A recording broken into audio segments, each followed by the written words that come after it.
शीतल तेजवानीची पुणे कोर्टात सुमारे 2.5 तासांपासून सुनावणी सुरू। तेजवानीच्या वकिलांचे युक्तिवाद सरकारी वकिलांनी खोडले। तेजवानीच्या 14 दिवसांच्या पोलीस कोठडीची कोर्टाला विनंती। सुनावणी दरम्यान चक्कर येत असल्याचा शीतल तेजवानीचा दावा। वकिलांच्या विनंतीवरून कोर्टाकडून तेजवानीला खुर्चीची मंजुरी।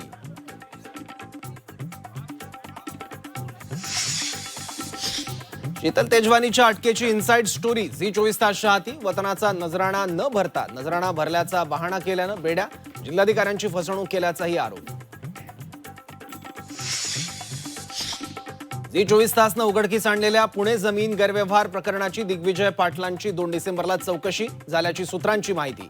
चौकशीबाबत गोपनीयता का? पोलिसांच्या चौकशीवर सवाल।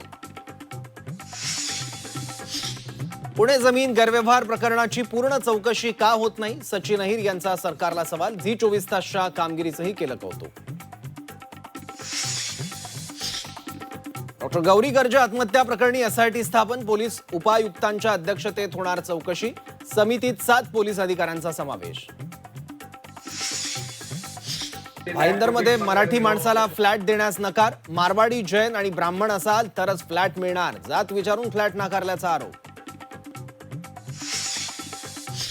नांदेडमध्ये मतदार याद्यांमध्ये घोळ। 2800 मतदारांचा पत्ता। कोचिंग क्लासेस आणि महाविद्यालय। ग्रामीण भागातील मतदार महापालिकेत घुसवल्याचा आरोप।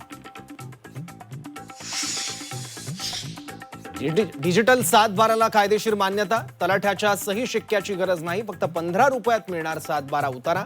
शासनाकडून परिपत्रक जारी। कर्मचाऱ्यांच्या कमतरतेचा सलग 3ऱ्या दिवशी इंडिगो विमान कंपनीला मोठा फटका। 200हून अधिक विमानं उड्डाणं रद्द। प्रवाशांचे हाल। हजारो प्रवाशांवर विमानतळावर ताटकळत बसण्याची वेळ।